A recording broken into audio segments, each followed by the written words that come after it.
জুৰিয়া খেলপথাৰত অনুষ্ঠিত হোৱা কংগ্ৰেছৰ কৰ্মী সভাত সময়মতে উপস্থিত থাকিব নোৱাৰিলেও পলমকৈ হ'লেও জুৰিয়াত উপস্থিত হয় গৌৰৱ গগৈ। উপস্থিত হৈ তেওঁ কংগ্ৰেছৰ কৰ্মীসকলৰ সৈতে আন্তৰিকভাৱে মত বিনিময় কৰে আৰু অঞ্চলটোৰ সংগঠন শক্তিশালী কৰাৰ ওপৰত গুৰুত্ব আৰোপ কৰে।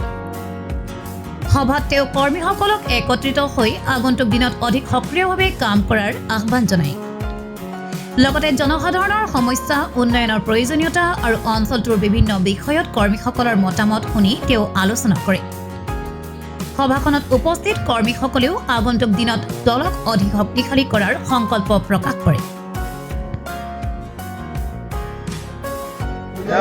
আজি কোনো ধৰণৰ সভা নাছিল। মই আজি মোৰ তেজপুৰ যোৱা কথা আছিল। মই ক'লো মাত্ৰ যদিও ৰাস্তাত নপৰে অলপ জুৰিয়া সোমাই আমাৰ দলৰ কাৰ্যালয়ত একাপ চাহ মই খাই ল'ম, দলৰ কৰ্মীখিনিক ৰমজান মাহৰ শুভেচ্ছা মই দি দিম।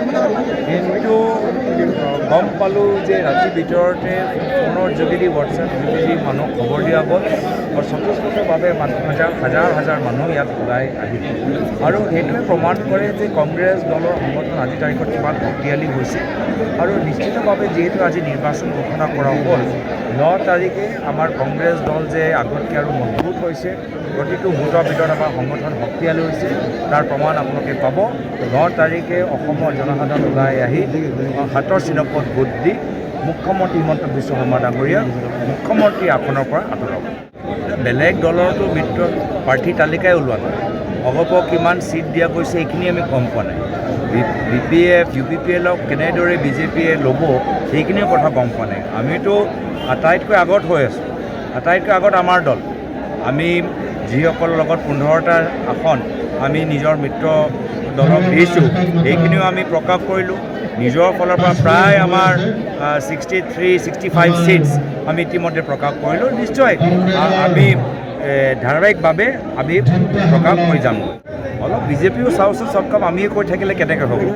আমাৰ লগত প্ৰত্যেকজন ঘনিষ্ঠ, আমাৰ বিধায়ক কৰ্মীৰ পৰা প্ৰত্যেকজন আমাৰ ঘনিষ্ঠ, কোনো আমাৰ পৰা দূৰত নহয়। আৰু